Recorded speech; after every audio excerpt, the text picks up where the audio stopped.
আহমেদ সম্পর্কে যে আমি খুব বেশি একটা চর্চায় ছিলাম তা না। সত্যি কথা বলতে কি, আমি বাংলাদেশ চর্চাটাই আমার বছর 10 হয়তো খুব বেশি হলো আর কি।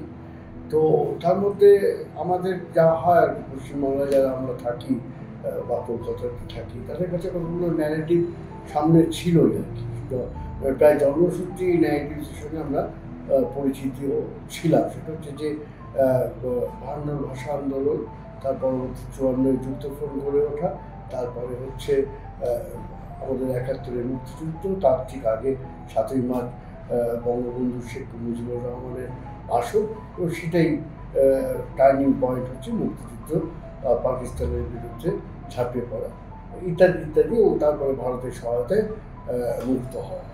এই যে চালু ন্যারেটিভটা আমাদের জন্ম থেকে শুনে আসা, আমি তারপরে যখন বাংলাদেশে আসতে শুরু করি আর কি, আমার প্রথমেই যেটা মনে হয়েছে, সেটা আমি অনেক জায়গায় লিখি, অনেক জায়গায় বলি, কিন্তু এখানে তো অবশ্যই বলবো যে তাজউদ্দিনকে বাদ দিয়ে মুক্তিযুদ্ধটা কল্পনা করা যায় না।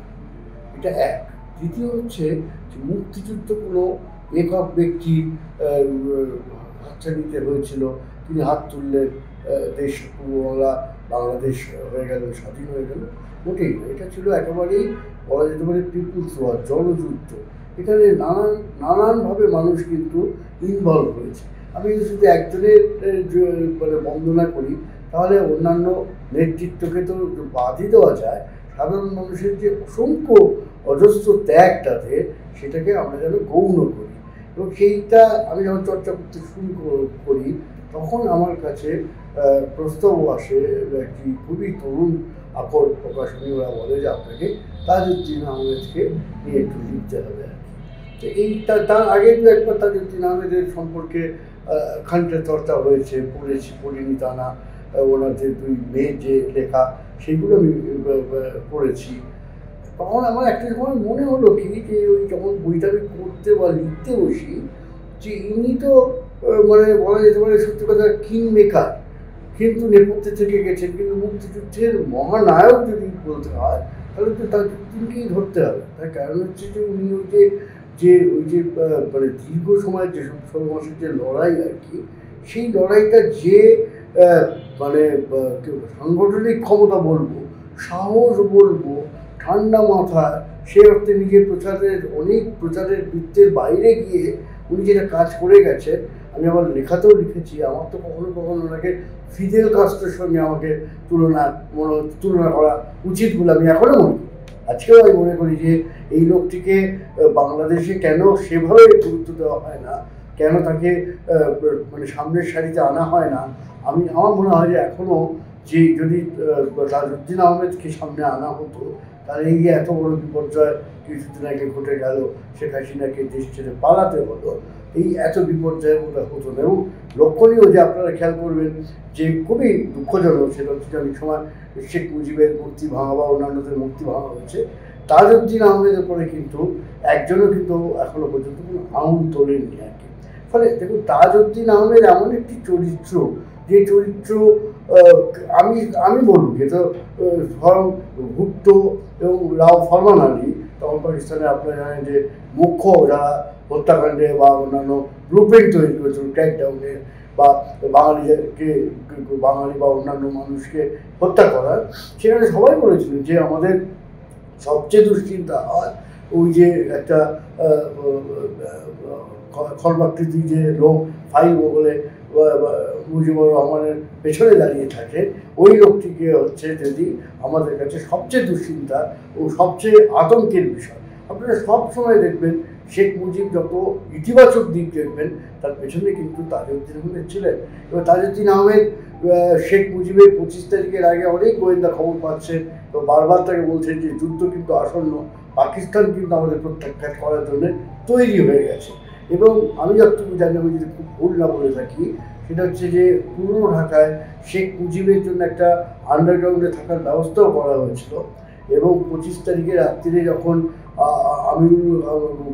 আমাদের আমিরুল ইসলাম এবং তাজউদ্দিন আহমেদ, আমি খুব মন থেকেই বলছি এখন, যে তারা চেষ্টা করেছিলেন মুজিব ভাই আপনি আমাদের নেতৃত্ব দিতে চলেন, আপনি ধরা দেবেন না, কিন্তু শেখ মুজিব তাদের কথা হয়েছিল, কিন্তু শেখ মুজিব সামনের সারি দাঁড়িয়ে তিনি লড়াই করবে, লড়াইয়ে অংশ নেবে, কিন্তু তাজউদ্দিনকে হতাশ করেই উনি বললেন যে না, আমি যদি ধরা না দিই তাহলে রক্তগঙ্গা বয়ে যাবে গোটা বাংলাদেশে আর কি, পূর্ববাংলায়, তৎকালীন পূর্ববাংলায়।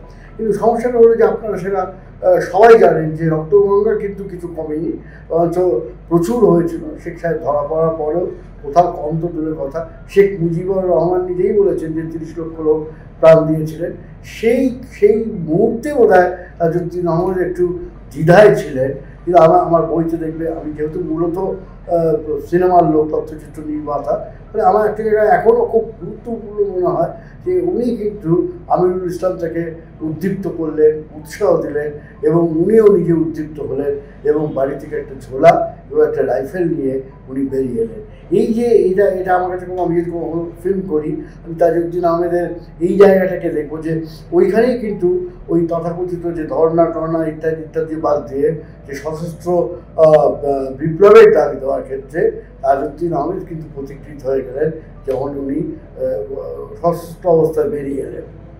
তারপরে তো আপনারা জানেন যে সে ভারত উনি সীমান্ত অতিক্রম করলেন, কীভাবে অতিক্রম করলেন, কীভাবে উনি দিনের পর দিন, আপনারা বইটা পড়লেও দেখবেন বা আরও যারা লিখেছেন তারা জানেন যে কোনোভাবে শ্রীমতী গান্ধী, অনেকে বলেন, অনেকে শেখ মুজিবুররা একটা সময় বলেছেন উনি কেন নিজে প্রধানমন্ত্রী হলেন। ওই সময়টা যে কেউ যদি স্টাডি করেন, আমার কথা কেউ বিশ্বাস করতে পারেন, নাও করতে পারেন, যে কেউ যদি স্টাডি করেন তাহলে দেখবেন যে তারা কিন্তু অদ্ভুতভাবে তাজউদ্দিন আহমেদের তখন কোনো দ্বিতীয় অপশান ছিল না। শেখ মুজিবকে সামনে রেখেই কিন্তু উনি কিন্তু একটা কমিটি করেছিলেন, ক্যাবিনেট করেছিলেন, এবং সেই ক্যাবিনেট আমাদের 8 নম্বর থিয়েটার রোড, সেখানে মানে দীর্ঘ সময় ধরে তারা যুদ্ধ চালিয়ে গেছেন এবং মুক্তি বাহিনী গড়ে তুলেছেন, গোটা সেক্টরগুলোকে আলাদা করেছেন এবং গোটা এত সুশৃঙ্খল। এবং তার আগে ওই কুষ্টিয়ার কাছে আপনারা জানেন যে ওই জায়গাটার নামটা ভুলে যাচ্ছি, জীবননগর, সেখানে গিয়ে উনি সমস্ত মিডিয়াকে ডেকে, কতটা ঝুঁকি আছে কল্পনা করুন, যেখানে পাকিস্তান আর্মি ফুল ফ্লেজে নেমে গেছে, সেইখানে দাঁড়িয়ে কিন্তু উনি স্বাধীন বাংলাদেশের পতাকা উত্তোলন করেন। এবং ওই যে দীর্ঘ সময় ধরে, আমি তো বারবার বলছি, উনি দেশে বিদেশে যে জায়গা থেকে উনি একটা যুদ্ধ চালিয়ে গেছেন, সেটা মানে যে কোনো দেশের স্বাধীনতার ইতিহাসে একটা গৌরবজনক অধ্যায়।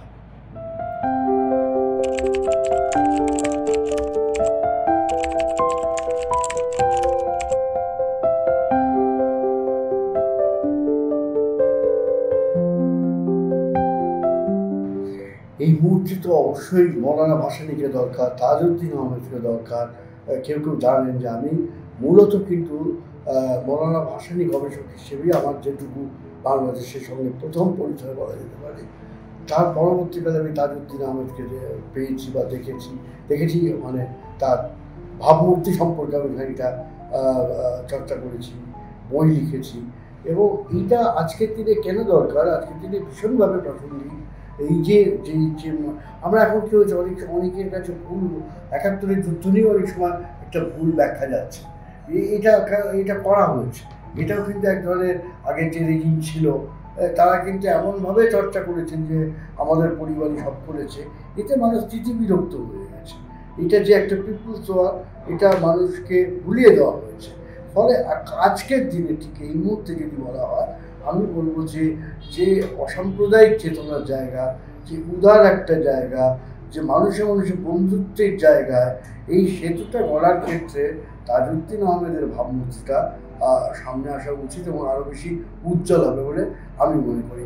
আমি বলছি তো, যে জাতীয় নেতারা তখন সামনের সারিতে ছিলেন তাদের মধ্যেও আমি বলবো যে মৌলানা ভাসানী এবং তাজউদ্দিন আহমেদ, এই দুজন যদি আজকে সামনে আসেন বা তাদের বাণী বলা হয়, তাদের সম্পর্কে প্রচার করা হয়, তাহলে দেখবেন যে মানুষের মধ্যে অনেক ভ্রান্ত ধারণা, নতুন প্রজন্মের কাছে এটা বেশি দরকার। এই কারণে যে আমরা যতই আজকের বাংলাদেশের কথা বলি, কোনো কিছুই তার অতীতকে বাদ দেওয়া হয় না, অতীতের সমস্ত সঠিক ইতিহাসকে সামনে তুলে আনতে হবে। আমি বলবো, সাজেশন বলতে পারি যে গণতান্ত্রিক যে দেশ গড়ার প্রথম শর্ত কিন্তু ইতিহাসকে পুনর্পাঠ। অনেক ইতিহাসকে চাপিয়ে দেওয়া হয়েছে, এই বছরের পাঠ্যপুস্তক থেকে তাজউদ্দিন আহমেদ বা এমনকি আমি যতটুকু জানি যে অনেকেই চেষ্টা করেছে তাজউদ্দিন আহমেদের কন্যা বা তার পরিবারের চেষ্টা করে গেছে যে একটা অন্তত 30শে নভেম্বর একটা শোক দিবস হিসেবে স্বীকৃতি দেওয়া, 3রা নভেম্বর একটা স্বীকৃতি দেওয়া হোক যে এটা একটা শোক দিবস। কারণ তিনি তো চলে যেতে পারতেন, তিনি তো শেখ সাহেবের হত্যার পর তিনি দেশের ক্ষমতা পেতে পারতেন, মুশতাকের ক্যাবিনেটে মাথা হতে পারতেন এবং মানুষ তো তার প্রতি একটা ভালোবাসা ছিল, কিন্তু তিনি কিন্তু হননি। তিনি কিন্তু শেষ দিন পর্যন্ত বিশ্বাসঘাতকতা করেননি। এটাও খুব গুরুত্বপূর্ণ। এটা আজকে শুধু বাংলাদেশের প্রসঙ্গে না, আমি বলবো এটা উপমহাদেশের ক্ষেত্রেও গুরুত্বপূর্ণ যে রাজনৈতিক মূল্যবোধ, সততা, বিশ্বাসঘাতক না হওয়া, আদর্শ ত্যাগ না করা, এইটাও কিন্তু তাজউদ্দিন আহমেদের শিক্ষা বা তাজউদ্দিন আহমেদের কাছ থেকে নতুন প্রজন্ম যারা আছে তাদের অবশ্যই গ্রহণ করা উচিত।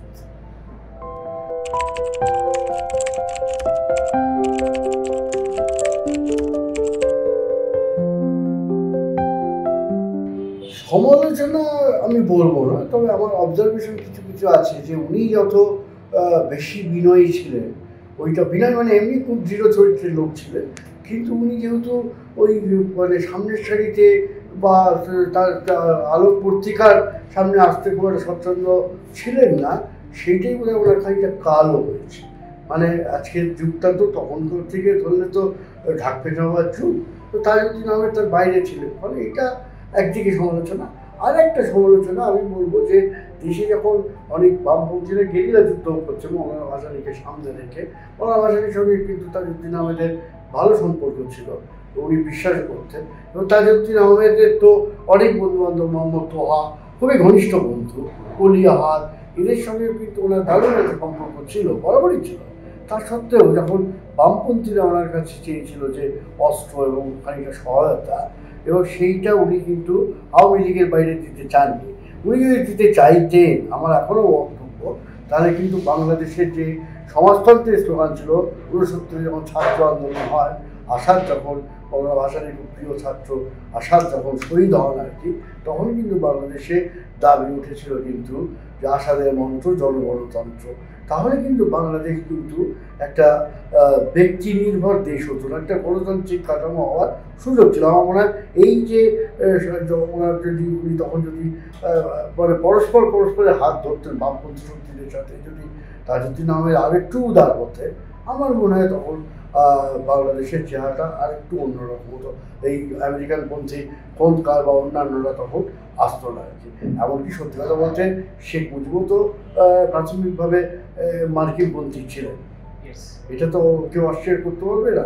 এবং যে ন্যাপ তৈরি হল আওয়ামী লীগ ভেঙে, যেটা ন্যাশনাল আওয়ামী পার্টি, তারা একটা মূল দ্বন্দ্ব ছিল যে আমেরিকাকে সমর্থন করা বা আমেরিকাকে বিরোধী করা। ফলে আওয়ামী লীগ কিন্তু শেখ মুজিবুর রহমানের নেতৃত্বাধীন যে আওয়ামী লীগ, সেটা কিন্তু কখনোই খুব বেশি মানে নানান ঘটনার মধ্যে থেকে সোভিয়েতের সাথে তাদের বন্ধুত্ব হয়, ভারতের সঙ্গে বন্ধুত্ব হয়।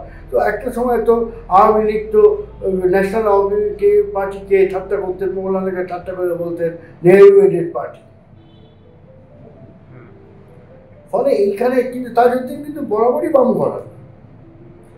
এবং আওয়ামী মুসলিম লীগ যখন হয়, প্রথম তো 49 আওয়ামী মুসলিম লীগ, এই শব্দটার কারণেও কিন্তু ওদের একটা অ্যালার্জি ছিল বলে ওরা কিন্তু জানি, মানে অসাম্প্রদায়িক এবং বামপন্থার প্রতি কিন্তু তাজউদ্দিনের একটা বরাবরের দুর্বলতা ছিল। তো যখন মুক্তিযুদ্ধ হচ্ছে, আমার মনে হয় উনি আওয়ামী লীগের বাইরের যে শক্তি ছিল আর কি, রণভাই বা অন্যান্যরা যারা ছিলেন আর কি, মুস্তফা জামাল হায়দার ছিলেন, অলিয়াহাত ছিলেন, মোহাম্মদ তোহা ছিলেন, তাদের অনেক ডিফারেন্স ছিল, অনেক আলাদা আলাদা জায়গা ছিল। কিন্তু যেহেতু ওরা বন্ধুও ছিলেন, আপনি যেমন এক জায়গায় আমি লিখেওছি আর কি, যে অলিয়াহাতের সঙ্গে ওনার বাংলাদেশ হওয়ার পরে ফোনে কথাবার্তা হচ্ছে, তা আমি তো প্রধানমন্ত্রী থাকছি না, বন্ধু তুমি কি বলো, আমি শেখ সাহেবকেই দিচ্ছি।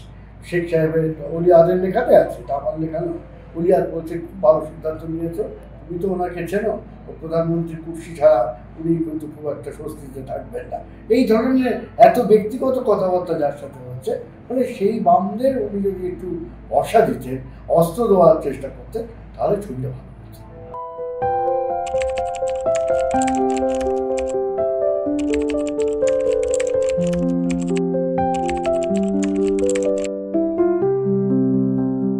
কৌশলগত কারণে উনি হয়তো ঠিক, কিন্তু আবেগের জায়গা থেকে যদি তুমি বলো তাহলে ছবিটা অন্যরকম কঠিন।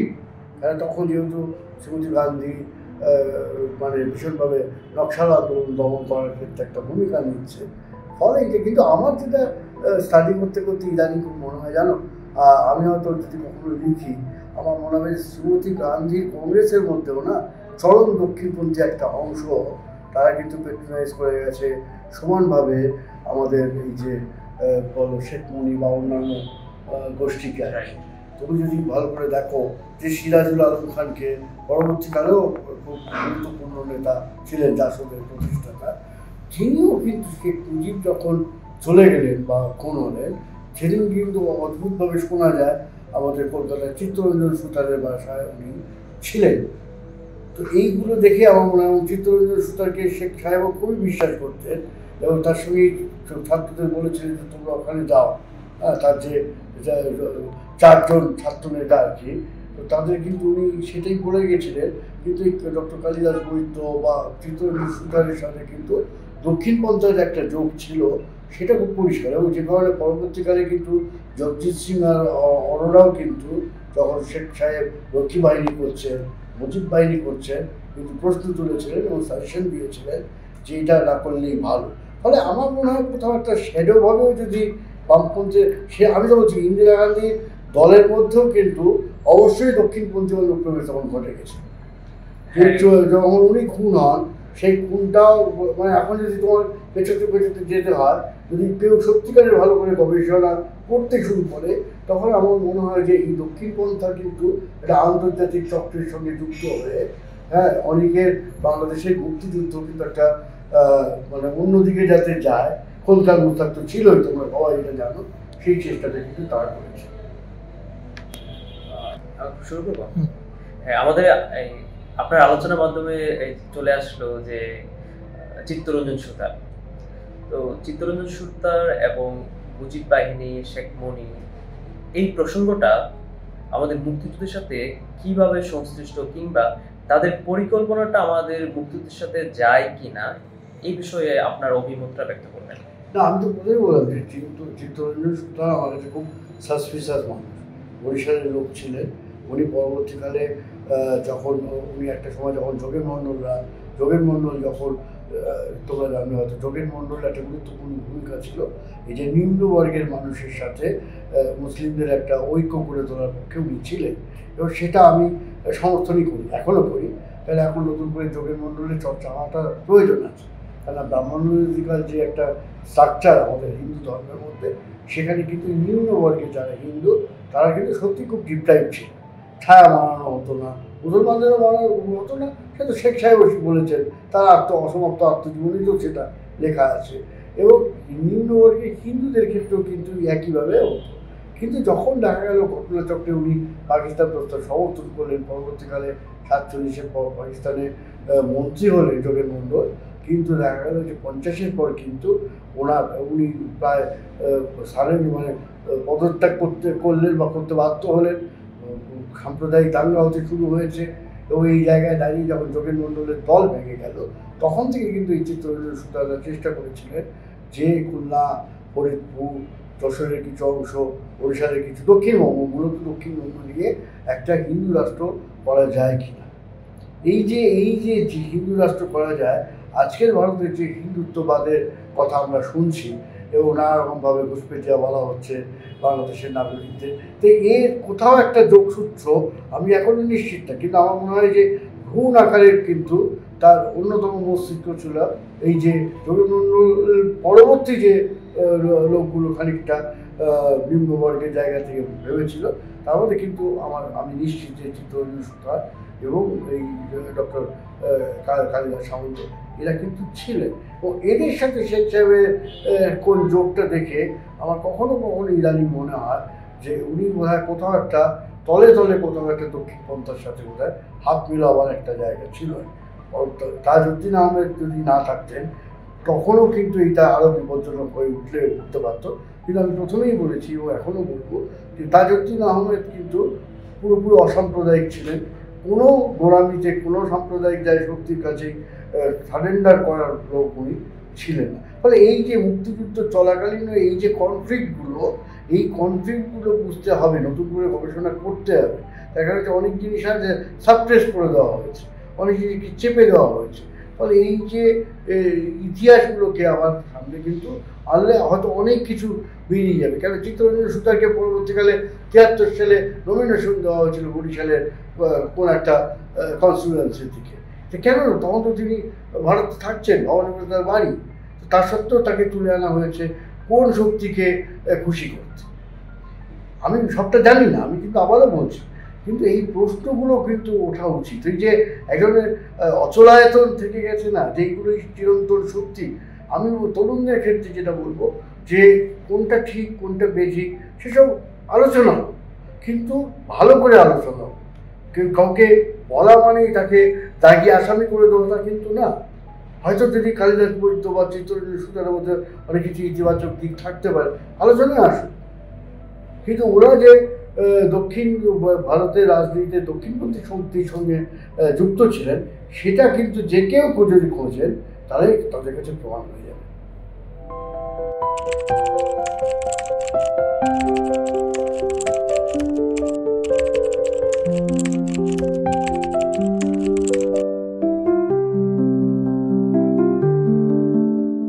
তুমি পরবর্তীকালে ধরো 72 থেকে 74 ইতিহাস যদি খোঁজ করো, যে চেহারাটা নিয়েছিল লুটেরা অর্থনীতি, তো শুধু শেখ হাসিনার সময় হয়েছে সেটা তো বলা যাবে না, এটা অনেকে আমরা স্বীকার করছি না। কিন্তু ইতিহাসের যে কোনো দলিল দস্তাবেজ এখন তো আরও সহজ হয়ে গেল, বুঝলে দেখবে যে 72 থেকে 74 কিন্তু একটা একটা লুটেরা অর্থনীতি, লুটেরা সংস্কৃতি তৈরি হয়েছিল আর কি। হ্যাঁ, অনেকেই ছিল তারা রাতারাতি, তখন 16ই ডিসেম্বরের পর তারা একটা মানে কি বলা হয় এখানে বোধহয় 16ই ডিসেম্বর প্ল্যাটুন না কোম্পানি বলা হয়, যে রাজাকার বাহিনী তারাও কিন্তু রাতারাতি অনেকে মুক্তিযুদ্ধ সেজে গেলেন আর কি। তারা এই যে সুবিধাবাদী যে জায়গাটা, তাজউদ্দিন আহমেদ যতদিন যে ছিলেন তিনি কিন্তু এটা চেক করার চেষ্টা করেছিলেন এবং তাকে সরে যেতে হলো খুব দুর্ভাগ্যজনকভাবে। এবং আমি মনে করি যে বাংলাদেশের শেখ সাহেবের যদি প্রথম ডেকে আনার ক্ষেত্রে এই যে ঐতিহাসিক ভুল ওনার সিদ্ধান্ত নেওয়া, উনি তো কারো না কারোর পরামর্শে এটা নিয়েছে। আমার ধারণা সেই পরামর্শ দেওয়ার লোক কিন্তু আমেরিকান পন্থীরাই কেউ হবে আর কি, কোনকার যেহেতু ছিলেন সেখানে। ফলে তাকে সরে যেতে হলো। উনি যদি তাজউদ্দিন আহমেদের পরামর্শটা শুনতেন বা বুঝবার চেষ্টা করতেন কেন উনি রক্ষী বাহিনীকে ভেঙে দেওয়া হচ্ছে, কেন এবং এই মুজিব বাহিনীকে সরিয়ে দেওয়ার জন্য তো জগদীপ সিং ওরা, আমি একটু আগেও বললাম, তারাও অনুরোধ করেছিলেন, কিন্তু সেই অনুরোধ তো রাখা হয়নি। ফলে এটা চরম দক্ষিণপন্থী পথে তখন থেকে হাঁটতে শুরু করতো আর কি। যেটুকু ধর্মনিরপেক্ষ, যেটুকু সমাজতান্ত্রিক কথাবার্তা অন্তত শোনা গেছে, সেটুকুও থাকতো না, প্রথম থেকেই পুরোপুরি অন্য একটা কুখ্যাতির জায়গায় থাকতো। আর তুমি যেটা বারবার বলছো সেটা খুব ইন্টারেস্টিং, সেটা হচ্ছে যে আমাকে যদি এক কথায় বলো, এক কথায় যদি বলো, দেখো দুটো জিনিস ঘটেছে। এক হচ্ছে রক্ষী বাহিনী মুজিব বাহিনী তৈরি করা, আর পাশাপাশি কিন্তু প্রায় নির্বিচারে কিন্তু রাজাকারদের কিন্তু তখনই ক্ষমা পরিশোধ করা হয়েছে। আলবাদা মানে মুক্তিযুদ্ধের যে বিরোধী শক্তিকে তখনই কিন্তু ঢালাও ক্ষমা প্রদর্শন করা হয়েছিল। শেখ সাহেব ইসলামিক অর্গানাইজেশনের ডাকা বৈঠকেও গেলেন। এখানে দুটো জিনিস আমার মনে হয়, এবং লক্ষ্মী বাহিনী করার পেছনে তুমি জিজ্ঞেস করছিলে, এর মূলটা ছিল হচ্ছে তাজউদ্দিন আহমেদের যে মুজিব বাহিনীদের যে উদ্দেশ্য তুমি জিজ্ঞেস করছিলে, সেটা হচ্ছে যে তাজউদ্দিন আহমেদের যে ধর্মনিরপেক্ষ শক্তি, যে তার যে উদার যে মানবতার যে জায়গাটা, হ্যাঁ, এবং বামপন্থীদের যে সমাজতান্ত্রিক ভাবনা, ওনার যে সমাজতান্ত্রিক চিন্তা, ঠিক বেঠিক তারা কতটা ঠিক করতে পেরেছিলেন, আদৌ সেটা সম্ভব ছিল, এগুলো আরও দীর্ঘ। কিন্তু এই শক্তিকে তুমি যদি খেয়াল করো, এই শক্তিকে সরিয়ে দেওয়াটা কিন্তু তখন মুজিব বাহিনীর মূল ভূমিকা ছিল, রক্ষী বাহিনীর মূল ভূমিকা ছিল। কত হাজার লোক খুন হয়েছে, আমি কেন, আমি তো তখন বাইরে থেকে এসেগুলো খোঁজ খবর করছি। আমি তো তোমাদের অনুরোধ করবো 72 থেকে 74 শুধু রক্ষী বাহিনী মুজিব বাহিনী হাতে কত লোক খুন হয়েছে এবং তারা কোন শক্তি, কোন পক্ষের শক্তি, তোমরা খোঁজ করলে এটা জানতে পারবে।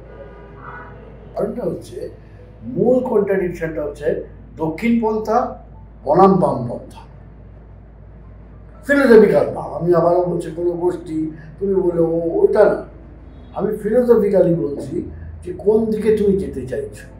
উগ্র জাতীয়তাবাদ কখনোই ধর্মনিরপেক্ষ শক্তির পক্ষের লোক থাকতে পারে না। তাজউদ্দিন আহমেদ চেয়েছিলেন একটা ধর্মনিরপেক্ষ বাংলাদেশ তৈরি করতে। উনি অনেক কিছু প্রশ্ন করেছিলেন, উনি অনেক কিছু প্রশ্ন তুলেছিলেন, সেই তোলাটা কাদের পছন্দ হয়নি? যারা এই ধর্মনিরপেক্ষ শক্তিকে পছন্দ করে না। ফলে একদম ডেফিনিট যদি তুমি আমার বলো রক্ষী বাহিনী বলো, মুজিব বাহিনীর এই যে মুক্তি বাহিনী, মুক্তিযোদ্ধা এসব এখন সব বলা হচ্ছে। আচ্ছা, মুজিব বাহিনীর মুক্তিযুদ্ধে কতটুকু কী ভূমিকা ছিল আমাকে বোঝাও, তোমরা আমাকে প্রমাণ দিয়ে বোঝাও। শেখ সাহেব নিজেই তো যেখানে স্বাধীনতার প্রথম পতাকা উঠেছিল, উনি তো 4 বছরে একবারও যাননি। উনি থিয়েটার রোডের যে মূল যে সদর দপ্তর ছিল, কত মানুষ কত লোক সেখানে গমগম করতো সেই জায়গাটা। আমরাও ছোটোবেলায় শুনতাম, আমরা যখন ওদিকে যেতাম বা আমি যেখানে থাকতাম ইন্টালি, তার উল্টো দিকেই মানে আমার প্রায় হাঁটা দূরত্বেই ওই আমাদের তাজউদ্দিন আহমেদের পরিবার বা আমাদের শেখ সাহেবের কিছু আত্মীয় স্বজন, মৌলানা ভাসানী, সবাইকে তো ওখানে ব্যবস্থা করা হয়েছে। সেই বাড়িগুলো কেউ চিনতে পারবে? আমি তো বোঝা যাবে তোমাদের যে দূতাবাস আছে তাদের বোঝাবার চেষ্টা করেছিলাম। শেখ সাহেব যেখানে গিয়ে মৌলানা ভাসানী যখন বন্দি নজরবন্দি মানে ইস্কান্দার মির্জা যখন তাকে ঢুকতে দিচ্ছে না, তিনি তো বলেছিলেন যে মুজিবর তোমরা এই আওয়ামী লীগ থেকে মুসলিম শব্দটা বাদ দাও। তো মুসলিম শব্দ বাদ দিতে চাননি কে? সোহরাবর্দী। হ্যাঁ, এগুলো তো দলিল দস্তাবেজ। দেখো, আমি তো চর্চা বললাম না, আমি তো বাংলাদেশ কিছুই জানতাম। আমি 10-12 বছর আগে একেবারেই যেমন লোকের টুরিস্ট হিসেবে আসে, সেই টুরিস্ট হিসেবে বাংলাদেশে আমি দেখতে এসেছিলাম। কিন্তু কোনোভাবে আমার কৌতূহল বলতে পারো, যেহেতু ভেতরে একটা সাংবাদিকতা বহু বছর ধরে আমি করছি, ফিল্ম বহু করছি, আমি কোথাও একটা স্মেল পেয়েছিলাম যে যা বলা হচ্ছে পুরোটা সত্যি নয়। এই সত্যি খোঁজাটার জন্যে কিন্তু আমি তাজউদ্দিন আহমেদকেও বেছে নিয়েছি। এবং আমার বক্তব্য হচ্ছে যে মুজিব বাহিনী বলো, অমুক বাহিনী বলো, যে 71-এর মুক্তিযুদ্ধের পর থেকে খুব অল্প দিনের মধ্যেই দক্ষিণপন্থী রাজনীতি কিন্তু একটা জায়গা তৈরি করতে পেরেছিল, যার পরিণতি আজকে যে বলছে কেউ জামাত কোনো আকাশ থেকে পড়েনি। এই পরিসরটা দীর্ঘদিন ধরে তৈরি করা হয়েছে। এটা আমি ভারতেও বলার চেষ্টা করছি। তারা ভাবছেন যে শেখ হাসিনা চলে গেলেন মানে ধর্ম নিরপেক্ষ শক্তি চলে গেলেন, তা তো না। কওমি মাদ্রাসার উনি কওমি জননী তাকে স্বীকৃতি বলা হয়েছে। উনি তাজউদ্দিন আহমেদকে নিয়ে একটা কোনো সেভাবে চর্চা করেন। সোহেল তাজকেও আমি দেখেছি, এই যখন ছাত্র আন্দোলন হচ্ছে সে প্রতিবাদ জানিয়েছে, তাকে কতটা গুরুত্ব দেওয়া হয়েছে। একবার কি ডেকে আনা যেত না, তোমরা কি বলো? ফলে আমাদের খুব পরিষ্কার, আমি তাজউদ্দিনকে আরও গবেষণা করতে চাই। আর তোমাদের সমস্ত এই সিতারার মতো যে সংগঠন তোমরা করেছো, আমি মনে করি তোমরা সিতারা সংগঠনটা এত নিশ্চয়ই জেলায় জেলায় করা উচিত। কিন্তু তোমাদের উচিত, কলকাতারও অনেক তরুণ আছে, তাদের সাথেও যোগাযোগ করা। এবং সেখানেও আজকে দেখো, আজকের দিনে সবটা global culture, global economy, global politics, কোনোটা নির্দিষ্ট জেলা বা নির্দিষ্ট অমুকের মধ্যে কিন্তু সীমাবদ্ধ নেই। সেখানেও তোমাদের উচিত হচ্ছে যে জনগণের সঙ্গে তোমরা শান্তি স্থাপন যদি করতে চাও। দেখো, দুই দেশের মধ্যে কিন্তু একটা নানানভাবে বিদ্বেষ বাড়ছে। অনেক কারণ থাকতে পারে, সে কারণ থাকতে পারে না, আছে। ভারতের অনেক এক ধরনের আধিপত্যবাদী একটা যে আচরণ, সেটা আমি সমর্থন কখনো করি না। কিন্তু দেখো, জনগণের সঙ্গে তো জনগণের সম্পর্ক থাকতেই পারে। তোমার সঙ্গে তো আমার কোনো হিন্দু মুসলমানের বিরোধ থাকতে পারে না, আমার সঙ্গে আপনাদের তো কোনো বিরোধ থাকতে পারে না যে হিন্দু কি মুসলমান। আমি যে তোমাদের সাথে ঘন্টার পর ঘন্টা কথা বলছি, এটা তো কোনো ধর্মের নিজেকে আমি তোমাকে দেখছি না, বা তুমি আমাকে দেখছো না। এইটা তাজউদ্দিন আহমেদ, এইটাকে তুমি শুধু এখানে না, উপমহাদেশে তোমাকে প্রচার করতে হবে, মৌলানা ভাসানীকেও করতে হবে। তোমরা কোনো শুধু বিচ্ছিন্নভাবে, এটা আমার তোমাদের অনুরোধ বলতে পারো, এটা তোমরা রাখবে কি রাখবে না, তোমাদের কতটা সীমাবদ্ধতা আছে না আছে সেটা তোমরা ঠিক করবে। কিন্তু এই লোকগুলোকে আনতে হবে। মৌলানা ভাসানী, দেখো, কেউ 100% ঠিক না। তুমি তাজউদ্দিন আহমেদ সম্পর্কে বলে পৃথিবীতে কখনো কোনো মহানায়কই কখনো 100% ঠিক হতে পারে না। কিন্তু তুমি ভুলগুলো বাদ দেবে, ইতিবাচক যে জায়গাগুলো সেটা তুমি গ্রহণ করবে। এই গ্রহণ বর্জনের মধ্যে দিয়ে তার সভ্যতা এগোতে হবে। একটা